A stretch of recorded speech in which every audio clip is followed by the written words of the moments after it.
dafa am jëf yoo xamante ni ñun yaakaaroon nañu bi ñu falee Bassirou Diomaye Diakhar Faye rek jeex na ci réew mi sama gars yi maa ngi di ziar bu baax a baax comme ni ma ko waxee léegi dafa am jëf yoo xamante ni pratique yoo xamante ni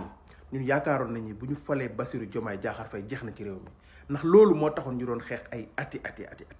mooy dem fekk nit këram wala dem fekk nit fi muy liggéeyee wala dem fekk nit fi muy defee émission ñu dem ñu la coppet yóbbu jàpp la te duñ la jox convocation te li ci gën a doy waar patriote rek lañ koy def suñu ñetti xarit yi jàmbaar yi nga xam te mooy oustaz Thiep làmmiñu daara kii di Ndiaye Touba nga xam te ni dañuy déranger bu baax a baax ñoom lañ fekk fi ñuy liggéeyee ñu jàpp leen yóbbu sans convocation boo leen woo ñu ñëw boo leen joxee convocation ñu ñëw dawuñu daayuñu nga jël leen ndax lan benn vidéo boo xamante ni man ay ree daf ma jàpp bi ma ko seetaanee bu fekkee vidéo boobu ñu ma wax ni moo tax ñu convoqué leen ay ree daf ma jàpp te bëggoon naa leen a jot loolu balaa ñoo dem parce que bëggoon naa ñoom ñi leen jàpp ci boppam bu fekkente ni ñoom yaakaar nañ Diomaye lay waxal ñoom ñoo yab Diomaye ñoom ñoo bëgg a wax ak Diomaye vidéo boo xam te ni tudduñ ci benn tur dama naan nag qui se sent morveux se mouche. gars yi Sénégal yi réew moo xamante ni Bassirou Diomaye Diakhar Faye di président parti Kiraay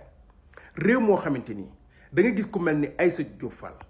jàkkaarloo kii di Ousmane Sonko président assemblée nationale deuxième personnalité de l'État wax ju bon ju ne mu jël ko teg ko ci deram bi doo dégg kenn cybercriminalité du jóg wala bu ñu ko convoqué dañ koy déglu mu dem ñibbiwaat këram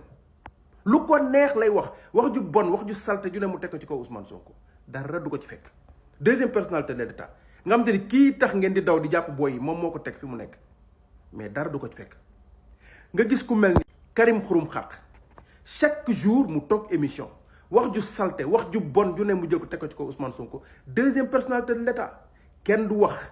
kenn du yëngu dara du ko ci fekk musuñu ko sax convoqué ndax wax yooyu muy wax dara du ko ci fekk mais bu dee ab patriote sax moo jël wax dara jóg teg ko ci kaw Ousmane Sonko sax ñu jàpp ko bu dee ab patriote moo jël dara teg ko ci dara Ousmane Sonko ñu jàpp ko mais bu fekkee ab opposant la wala kenn jël lu ko nekk teg ko ci kaw Ousmane Sonko dara du ko ci fekk saagaal waxal ba suba dara du la ci fekk kenn du la jël si kenn du def dara ñi vidéo bi ñuy wax amul benn yoon buñ ci tuddee Bassirou Diomaye Diakhar Faye moo tax bëggoon naa loolu fekkee ñu yóbbu leen flagrant délit ñu dem jugement xool ba xam lan la ñuy wax ba xam ne ñoom seen bopp policiers yi leen téye waa cybercriminalité ñoo bëgg a tuumaal wala ñoo bëgg a wax dara Bassirou Diomaye Faye mais du ñoom Sénégal nañ bàyyi caaxaante respecté nit ñi ñëpp xam nañ ni ñii dañuy déranger bu baax a baax ils sont très suivis te dañuy déranger waaye régime Macky Sall fii la ñu fekk yaakaar naan kuy tëj Macky Sall moo dàq tëj te dañoo jàkkaarloo ak moom yaakaar naan kuy tëj ci réew mi Macky la dàq tëj donc ñu leen di ñaanal ñu génn fa ak jàmm ak salaam te defe naa ni yaakaar naa dinañ fa génn ci kanam tuuti parce que amuñu lenn lu ñu leen toppee te man li ma leer ba leer suñ génnee ñoom dinañ ko wax li ma leer ba leer dañ leen di woo ba pare seetaan vidéo ba xam ni vidéo bi mënul leen cee defal dara ñuy xool seen yeneen vidéo man loolu leer na ma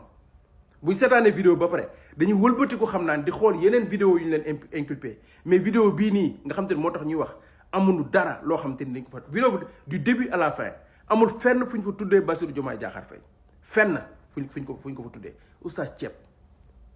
làmmiñu daaru Ndiaye Touba xoromu tooñ mën a waxtaan mën a rey c'est-à-dire c'est extraordinaire li xew ci réew mi des fois nag man damay mere ki nga xam te ne mooy président Ousmane Sonko benn côté mooy président Ousmane Sonko war na xam benn affaire nit ñi dañ ko bëgg nit ñi dañ ko teg fu kawe dafa war a xam ni ñi ko bëgg xol lañ am seen xol day metti bu ñu dégg nit di ko wax yenn nii avocat mi di seetaan moom du def dara procureur bi mi ngi def li mu mën de procureur normal mi ngi def lu mu mën ci ñu bari ñenn ñi parce que day convoqué juge yi ñooy bàyyi gars yi du leen def dara mais procureur dina convoqué ñenn ñi juge bi du def dara nit bu ñu ko dégloo mu dem yoonam man jàpp naa ni bu àndoon nag porter plainte avocat Ousmane Sonko di porter plainte ñenn ñi yu bëree bëri dina dakk Aïssatou Diop Fall yi wax Ousmane Sonko avocat mi war nañ jël seen ay responsabilité di porter plainte Karim Xurum Xaq li muy wax parce que dafa war a dakk Ousmane Sonko bokkul ak politiciens yi fi ko nit ñi teg bokkul ak politiciens yi nit ñi toppewuñ ko intérêt dañ ko bëgg te yàlla tax dañ ko bëgg dëgg te muy dëgg ci ñoom